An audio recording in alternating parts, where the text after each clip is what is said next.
Hello everyone, welcome back to our channel. তো তোমরা সবাই কেমন আছো? আশা করি ভালো আছো। আমরা অনেক অনেক ভালো আছি। আজকে আমরা চলে যাব অযোধ্যা রাম মন্দিরে, যার জন্য এখন বাজে 8:30টার মতন প্রায়। আর আমরা সকাল সকাল বাড়ির থেকে বেরোয় রেডি হয়ে টোটোতে এখন আমরা উঠে পড়ছি। আমরা টোটোতে করেই যাব। তো যাই হোক, আমরা কিন্তু এখান থেকে বেরোয় গেছি। আর এখন বেরোই আমরা এখান থেকে, আবার টোটো চেঞ্জ করলাম। এখান থেকে না আমরা আখের রস খেয়ে নেব, কারণ অনেক গরম পড়ছে আজকে। তো সকাল থেকে কিন্তু আমরা কিছুই খাইনি সেরকম। তো আখের রস আমরা এখান থেকে খেয়ে নেব।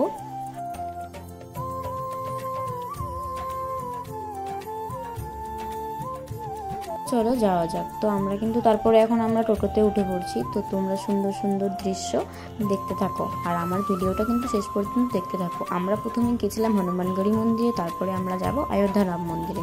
তার সাইডে সাইডে কিন্তু অনেক সুন্দর সুন্দর আঁকানো, হাত দিয়ে আঁকানো, যা তোমরা আমার ভিডিওতে দেখতে পারবে। তোমরা আমার ভিডিওটা শেষ পর্যন্ত দেখতে থাকো, আর আমরা রাম মন্দিরে যাইতে থাকি।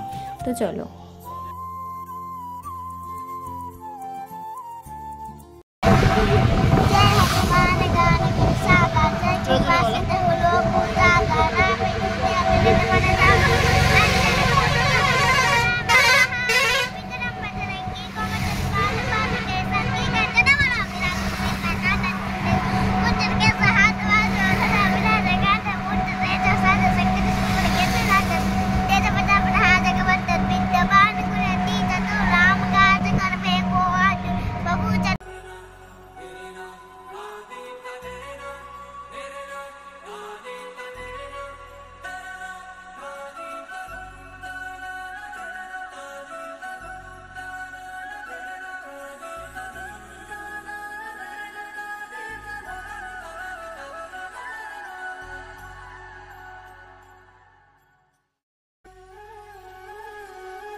তো আমরা এখন হাঁটতে হাঁটতে যাচ্ছি হনুমানগড়ি মন্দিরের দিকে। তো চলো যাওয়া যাক।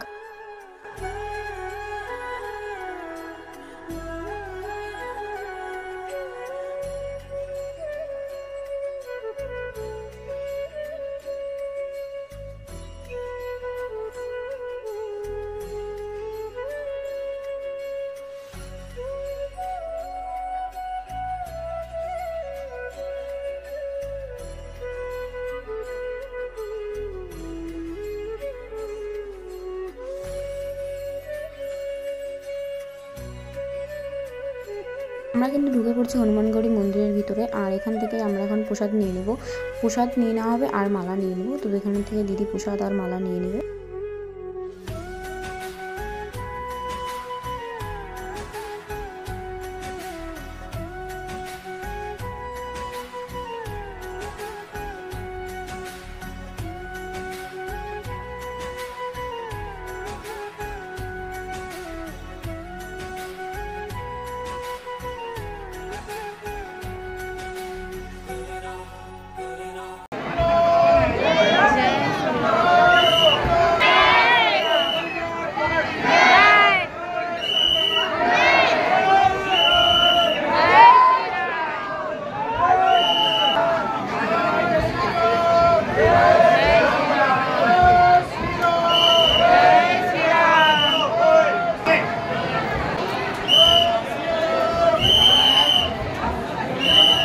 আমরা এখন হনুমানগড়ি মন্দির থেকে বেরোয় পড়ছি, আর আমরা এখন আমরা বেরোয় যাবো অযোধ্যা রাম মন্দিরে।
এখন কিন্তু আমরা চলে যাচ্ছি অযোধ্যা রাম মন্দিরে। আর হনুমানগড়ি মন্দির থেকে কিন্তু অযোধ্যা রাম মন্দির বেশি দূরে না, তো 5-10 মিনিটের মতন লাগে হেঁটে হেঁটে যাইতে। তো দেখো আমরা চলেও আসি, আর এখানে কিন্তু মোবাইল অ্যালো ছিল না, যার জন্য আমি সেরকম ভিডিও করতে পারিনি।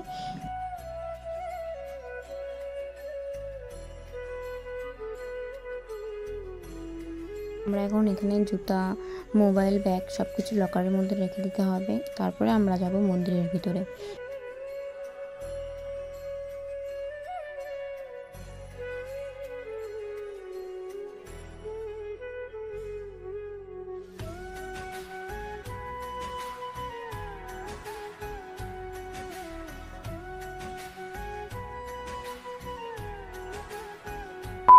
প্রায় 1 ঘন্টার মতো লাগলো আমাদের রামলালা দর্শন করতে। আর সামনে থেকে দেখে আমার অনেক ভালো লাগছে রামলালা দর্শন করে। তো আজকে কিন্তু অনেক গরম ছিল আর অনেক ভিড় ছিল। আর গেটের থেকে কিন্তু রাম মন্দিরটা একদমই কাছে না, গেটের থেকে অনেকটা ভিতরে। তো আমরা কিন্তু অনেকক্ষণই লাইনে দাঁড়াচ্ছিলাম। লাইনে দাঁড়ানোর পরে মেন গেটে আমরা পৌঁছেছি। তো তারপরে এখন কিন্তু আমরা এখান থেকে বেরিয়ে পড়ছি। তো সকাল থেকে তো আমরা সেরকম কিছু খাইনি, তো এখান থেকে রাজমা চাवल খাওয়া হচ্ছে, আমার ভাগ্নিকে দিদি খাওয়া দিচ্ছে, আর আমরা এখানে এটা খাই নেবো। তো খাওয়ার পরে আমরা চলে যাবো বাড়িতে।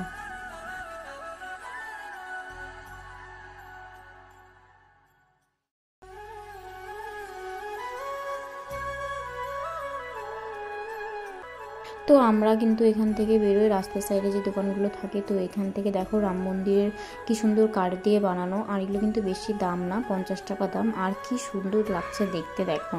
তো যাই হোক এগুলো আমরা কিনবো। তো কেনার পর আমার জান পাখির জন্য তারপরে এখান থেকে খেলনা কিছু নিয়ে নিচ্ছে আমার দিদি।